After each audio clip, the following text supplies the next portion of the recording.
नमस्कार मैत्रिणींनो, स्वागत आहे तुमचं आजच्या फॅब्रिक पेंटिंगमध्ये। कालच्या पार्टमध्ये आपण पिचवाई फॅब्रिक पेंटिंग बघितलं आहे।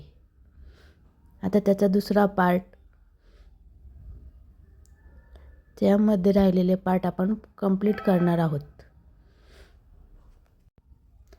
शिंगाला लाल कलर देऊन घेतला आहे। तुमच्या आवडीचा तुम्ही कोणता दुसरा कलरही देऊ शकता।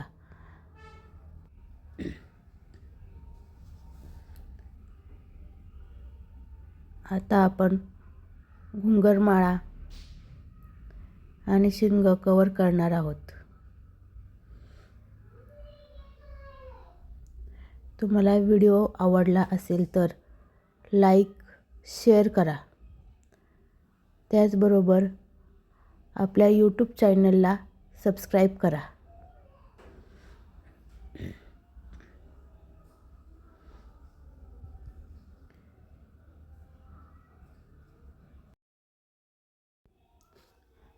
कालच्या पार्टमध्ये मी तुम्हाला सांगितलं होतं की आधी आपण काळ्या कलरने आउटलाईन करून घेऊयात।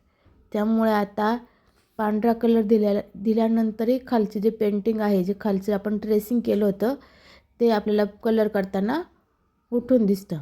म्हणजे कलर करताना काही प्रॉब्लेम येत नाही।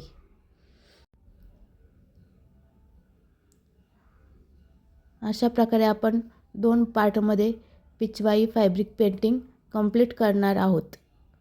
आता आपण पिचवाई फॅब्रिक पेंटिंगमधला कान आणि डोळे कंप्लीट करून घेणार आहेत। डोळे आणि कान बघा, आता याच्यामध्ये पूर्ण असे स्पष्ट दिसत आहेत। काही टायमिंगला काय होतं, कलर केल्यानंतर जे खाली आपण ट्रेसिंग केलेलं असतं ते दिसत नाही।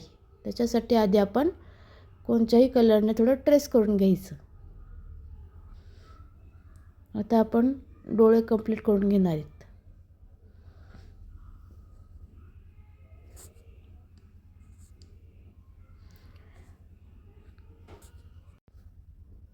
पुढच्या व्हिडिओमध्ये तुम्हाला कोणती फॅब्रिक पेंटिंग बघायला आवडेल हे मला कमेंट करून सांगा। व्हिडिओ आवडला असेल तर लाईक शेअर करा व यूट्यूब चॅनलला सबस्क्राईब करा। आता आपण ह्याच्या घुंगरमाळा करून घेणार आहोत। घुंगरमाळ्याला आपण गोल्डन कलर यूज करणार आहोत, कारण जे घुंगराचे जे मणी असतात ते शक्यतो गोल्डन कलरमध्येच असतात।